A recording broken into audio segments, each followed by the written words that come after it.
Welcome to Term 4.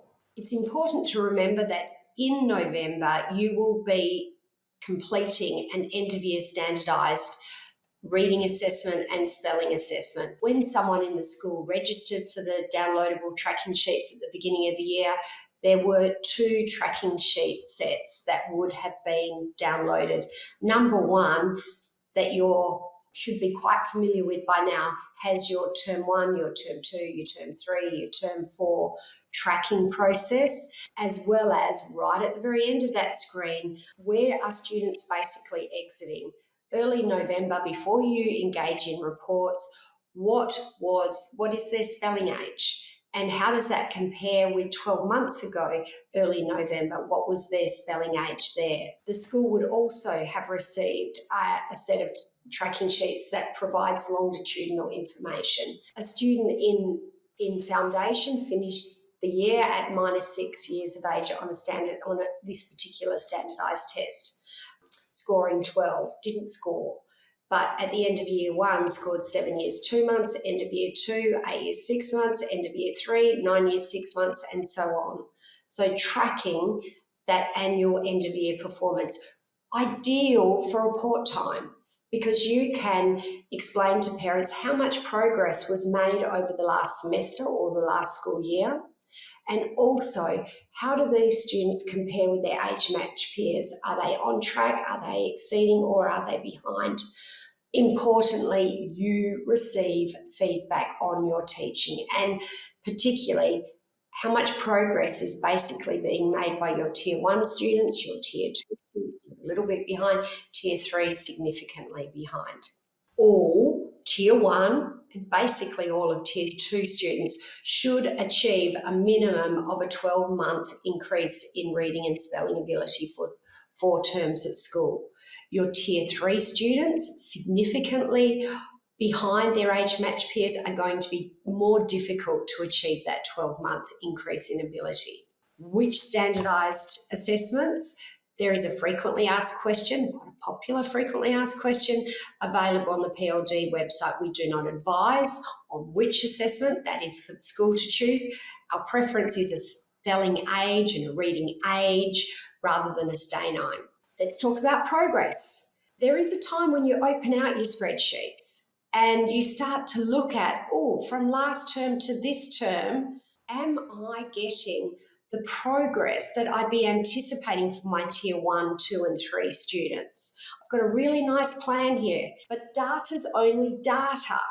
Unless teachers are teaching with fidelity with the PLD process, data may not change. And in this particular situation, it's not just the Tier 2 and Tier 3 students that aren't moving.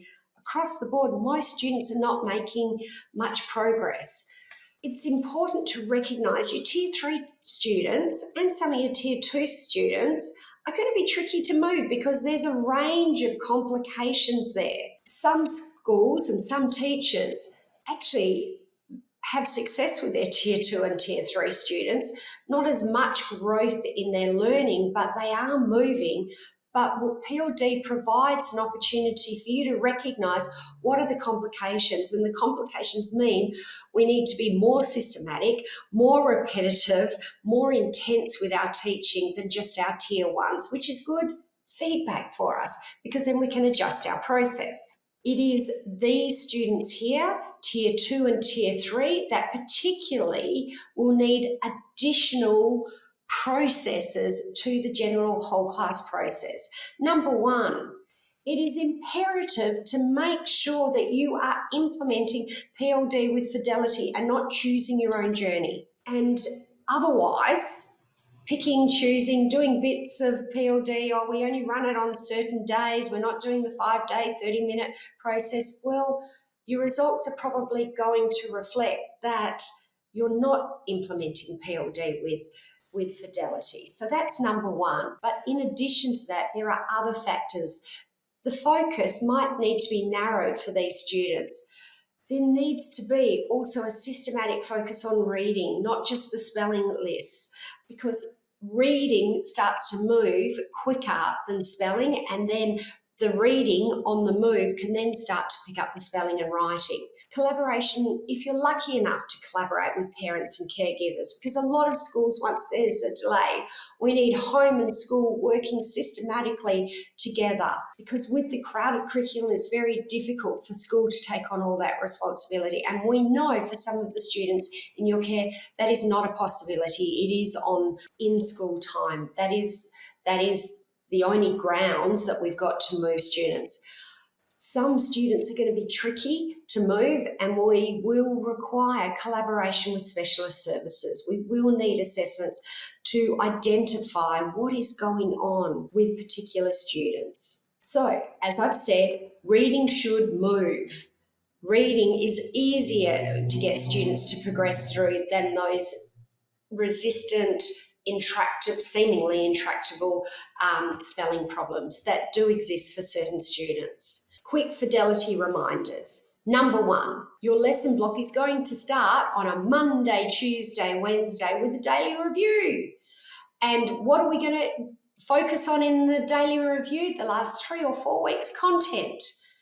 Now, over time, classrooms are going to have the option of looking at and implementing the structured synthetic phonics integrated kits which provide daily reviews. Some schools are going to keep using the starter packs, and with the starter packs, that means that you're creating your own daily review from the materials in the time savers range. But all Monday, Tuesday, Wednesday sessions should commence with a daily review. Following that, there are not 4, 5 or 6, but there are 3 lists that need to be taught. 3 to 4 words, 3 to 4 words, 3 to 4 words. What you're going to do is explain the grapheme, the digraph, the trigraph, the syllable unit, the morpheme unit. You're going to read and sound out and discuss the meaning of those 4 words across the 4 lists or across the top 2 lists. Send those students off and then work with your Tier 3 students. We need to demonstrate speech to print mapping. So for some students, it'll be syllable units: twilight, twilight, twilight. Now I'm going to map it: twilight. The word could be bird, bird, at a phoneme, bird, bird. I do it, or we do it together. 1 or 2 words, 1 or 2 words, 1 or 2 words for the 3 groups, and then you're going to do it. The whole class is going to do the same thing, often have the same template, just the words differ. For classes that are not securing strong results, lots of blending and segmenting. Infection, infection, infection, infection. It's really important to say the sounds, to map the letters. You can choose templates that work the skills harder. Here we have elusive, elusive, elusive, and the students rewrite it Monday, Tuesday, Wednesday once. Or we could have double time or triple time, that the words elusive, elusive, elusive. Choose the templates that match the needs within your class. PLD isn't a fan of rotating groups. We're not a fan of streaming and all the stage 3s go to one teacher and all the stage 4s go to another. If you are maintaining 3 levels, it is possible to teach 3 groups, and that is doing PLD with fidelity. Remember, stages 4, 5 and 6, your phonic concepts are increasingly morpheme units and meaning units, so that also needs to be factored in. Keeping the process simple, 3 word lists, 2 levels of dictation. The ideal would be 3 levels of word lists, 3 levels of dictation. Very difficult to do that in half an hour. Option 1, merge groups together. If you've got overlap in your tracking sheets, the low group and the middle and high group are merged together, or the low and the middle group are merged together and the top group is separate. Another option is low group, tier 3s, we need to maintain dictation at your level, but week 1, 2, 3, 4, 5, 6, 7, 8, 9, 10. For the middle and top group, every second week you either get dictation at your level, or it's a stretch up, or it's a back, or it's revision back. So weeks 1, 3, 5, 7, 9, weeks 2, 4, 6, 8, 10. And this group is merged. Your other option is to use an iPad and record for your tier 1 students. Quick demonstration for you. A fashionable person possesses, a fashionable person possesses, a fashionable person possesses, press pause and write it. A wardrobe that is always changeable, full stop. A wardrobe that is always changeable, full stop. A wardrobe that is always changeable, full stop. Press pause and write it. 2 minutes of recording. Possesses. A fashionable person possesses. A fashionable person possesses. Press pause and write it. You could have a student managing the group, or a strong student managing the group and keeping up with the writing. Waiting until the students are ready, and a wardrobe that is always changeable, full stop. A wardrobe that is always changeable, full stop. A wardrobe that is always changeable, full stop. Press pause and write it. The press pause and write it is really important rather than you reading continuously.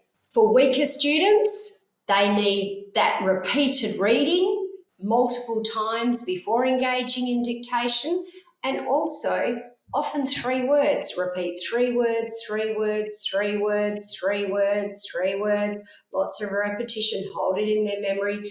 They're hearing those 3 words. Speak it back. What are you going to write? Speak it before you write it. Go.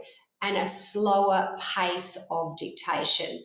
And also, possibly, more repetitions in the week. Once you have launched PLD, the challenge is to maintain PLD and maintain that fidelity. We have a new section on our website. Tip 1, classrooms implementing PLD should be registered for e-newsletters. Tip 2, classrooms implementing PLD should be watching these short 7 to 10 minute videos each term so that there's reminders. You've got access to the whole school literacy strategy for staff meetings, reminders on do not choose your own journey with those tracking sheets, but use them with fidelity, and check in with the PLD office. And then there's also the option of follow-up coaching and follow-up training. Remember the support through the PLD website. This concludes the PLD Essentials for Term 4, and wishing you a great finish and a satisfying finish to your school year. If you found this information useful, don't forget to click the subscribe button and check out our related videos shown here. If you have any questions or feedback, please add them to the comments below and we'll be sure to respond. Otherwise, you can reach us via live chat on our website, pld-literacy.org. Thanks again for viewing.